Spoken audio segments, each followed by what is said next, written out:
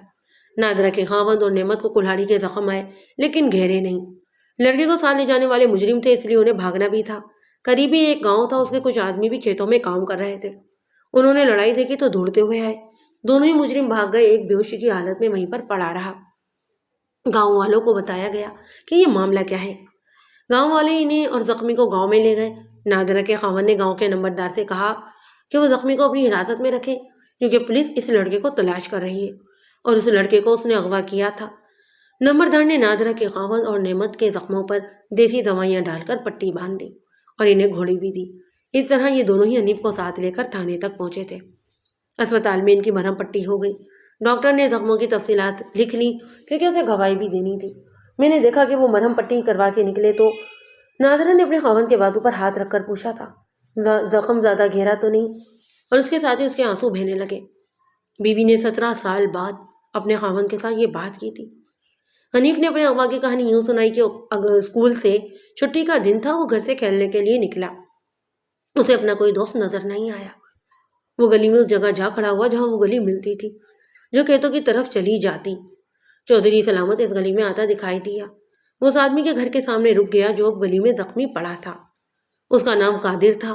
چودھری سلامت قادر کے گھر میں چلا گیا اور فوراً باہر گیا۔ اس نے مسکراتے حنیف کے سسر کو اشارے سے بلایا۔ حنیف اس کے پاس چلا گیا۔ چودھری سلامت نے اس کے سر پر ہاتھ پھیرا اور پوچھا کہ وہ یہاں کیوں کھڑا ہے۔ حنیف نے کہا کہ وہ اپنے دوستوں کے انتظار میں کھڑا ہے۔ چودھری سلامت نے اسے کہا کہ تماشا دیکھنا ہے تو قادر کے گھر میں چلے جاؤ، ایک سپیرا آیا ہوا ہے اور اس نے کئی رنگوں کے سانپ نکال رکھے، آؤ تمہیں دکھاؤں۔ وہ اسے ایسے سانپ تم نے کبھی نہیں دیکھے ہوں گے۔ حنیف اندر چلا گیا۔ اسے اتنا ہی پتا چلا کہ پیچھے سے کسی نے اس کی ناک پر کپڑا رکھا ہے۔ اسے بدبو سی آئی، پھر اسے ہوش ہی نہ رہا۔ وہ ہوش میں آیا تو وہ کسی گاؤں کے کچے سے مکان میں تھا۔ 2 آدمی اس کمرے میں موجود تھے اور وہ ایک چارپائی پر بیٹھے باتیں کر رہے تھے۔ حنیف نے رونا شروع کر دیا۔ ان دونوں آدمیوں نے اسے کہا کہ وہ خاموشی سے لیٹا رہے، اسے کوئی نقصان نہیں پہنچایا جائے گا اور نہ ہی کوئی تکلیف ہوگی۔ اسے 3-4 دنوں بعد گھر بھی بھیج دیا جائے گا۔ تصور کیا جا سکتا ہے کہ ماں کے لاڈلے اور بولے بالے بیٹے کی خوف کے مارے کیا حالت ہوئی ہوگی۔ ان آدمیوں نے اسے چپ کرانے کے لیے قتل کی دھمکی دے کر ڈرایا۔ وہ چپ ہو گیا۔ اسے اسی کمرے میں رکھا گیا۔ اسے دودھ پلایا جاتا اور دونوں وقت پراٹھے بھی کھلائے جاتے تھے۔ اسے دن رات کا پتہ ہی نہیں چلتا۔ وہ مسلسل خوف میں وقت گزارتا رہا۔ 3-4 دنوں بعد قادر اس کے کمرے میں آیا۔ لڑکا صرف قادر کو پہچانتا تھا، دوسرے دونوں ہی آدمی اس کے لیے اجنبی تھے۔ قادر بڑا ہی گھبرایا ہوا تھا۔ اس نے ان دونوں ہی آدمیوں کو باہر لے جا کر نہ جانے کیا کہا۔ اندر آ کر اس نے حنیف کو ساتھ لیا اور باہر نکل گئے۔ حنیف نے دیکھا کہ یہ مکان گاؤں کے باہر تھا۔ وہ گاؤں کا نام نہیں جانتا تھا۔ راستے میں حنیف روتا تو یہ آدمی اسے قتل کی دھمکی دے کر چپ کروا دیتے۔ پھر اچانک ہی حنیف کا باپ اور ماموں نعمت وہاں پر پہنچ گئے۔ ایسا ہی قادر کو پکڑ کر لے آیا۔ اسے بھی اسپتال جا کر مرہم پٹی کروائی گئی۔ تھانے لا کر میں نے اسے کہا کہ فوراً اقبالی جرم کر لے، ورنہ اسے سزا میں ذرا سی بھی رعایت نہیں دی جائے گی۔ میں نے اسے چودھری سلامت اور کرامت دکھائے جو حوالات میں بند تھے، اور اسے کہا کہ ان دونوں نے بھی اقبالی بیان دے کر سارا الزام اس کے اوپر پھینک دیا ہے۔ میری یہ چال کام کر گئی۔ اس نے اقبالی بیان دے دیا۔ اس نے کہا کہ وہ ان چودھریوں کے بڑے خطرناک اور شرمناک کام کیا کرتا ہے اس کا یارانہ پکے مجرموں کے ساتھ ہے۔ چودھری سلامت اور کرامت نے اسے کہا تھا کہ وہ نادرہ کے بیٹے کو کسی وقت ورغلا کر اس کے گھر میں لائیں گے۔ قادر کا کام یہ تھا کہ وہ لڑکے کو بے ہوش کر دے گا اور رات کو لڑکے کو فلاں گاؤں میں پہنچا دے گا جہاں 2 آدمی موجود تھے۔ وہ آدھی مجرم و سزا یافتہ تھے۔ چودھری سلامت کے ساتھ ان کا بڑا ہی میل جول تھا۔ قادر کو اس کام کی اچھی خاصی اجرت دی گئی۔ چودھری سلامت نے انہیں بتایا تھا کہ وہ لڑکے کو صرف چھپا کر رکھیں گے اور اس کے اشارے پر آزاد کر دیں گے، لیکن قید کے دوران اسے ذرا سی بھی تکلیف نہیں دی جائے۔ ان کی پلاننگ کامیاب ہو گئی اور لڑکا ان دونوں تک پہنچا دیا گیا۔ اسے چودھری سلامت کی گھوڑی پر ڈال کر لے جایا گیا تھا۔ میں نے مولوی کے بعد چودھری سلامت اور کرامت کو بھی گرفتار کر لیا تو قادر کو پتہ چل گیا۔ وہ اس گاؤں پہنچا جہاں پر لڑکا قید تھا۔ اس نے اپنے ساتھیوں کو بتایا کہ چودھری پکڑے گئے ہیں، اس لیے لڑکے کو غائب کرنا ضروری ہو گیا ہے۔ وہ دونوں ہی جرائم پیشہ تھے۔ انہوں نے پہلے تو یہ فیصلہ کیا کہ لڑکے کا گلا گھونٹ کر لاش کہیں غائب کر دیں، لیکن انہیں خیال آیا کہ لڑکا بڑا ہی خوبصورت ہے اور 9 عمر بھی، اسے کسی مہاراجے یا نواب کے ہاتھ بیچا جا سکتا ہے۔ وہ ایک وردہ فروش کو جانتے تھے، وہ وہاں سے 7-8 میل دور رہتا۔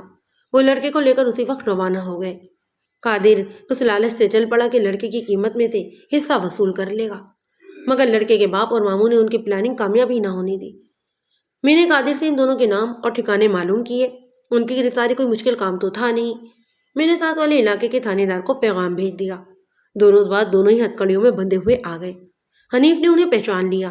میں نے 4 ملزم قادر، 2 جرائم پیشہ اور مولوی چودھری سلامت اور کرامت کے سامنے کھڑے کر دیے اور انہیں کہا کہ وہ اقبالی بیان دیں گے یا نہیں۔ دونوں نے انکار کر دیا۔ ملک صاحب، چودھری سلامت نے مجھے کہا، ہم نے اپنی بہن کی خاطر یہ کام کروایا تھا۔ اپنے بھائی لطیف اور نادرہ کا تعلق ہم توڑ دینا چاہتے تھے، لیکن کامیابی نہ ہوئی۔ ہم دونوں بھائی کوئی بیان نہیں دیں گے۔ ہمارا جرم آپ ثابت کر دو۔ جرم ثابت کرنے میں مجھے بہت ہی محنت کرنی پڑی۔ شہادت کی بعض کڑیاں کافی کمزور تھیں، انہیں بڑی مشکل سے مضبوط کیا۔ خانہ پوری کی جو کسر رہ گئی تھی وہ سرکاری وکیل کی قابلیت نے پوری کر دی۔ دونوں ہی بھائیوں کو 4 سال، مولوی کو 2 سال، قادر کو 5 سال اور اس کے دونوں ہی ساتھیوں کو 7 سال کی سزائے قید ہوئی تھی۔ اس کیس کا سب سے زیادہ خوشگوار پہلو یہ تھا کہ نادرہ اپنے خاوند کے پاس چلی گئی، پھر اسے اور اس کی ماں کو جو بڑھاپے کی وجہ سے نابینا ہو گئی تھی اپنے گھر لے کر آ گئی۔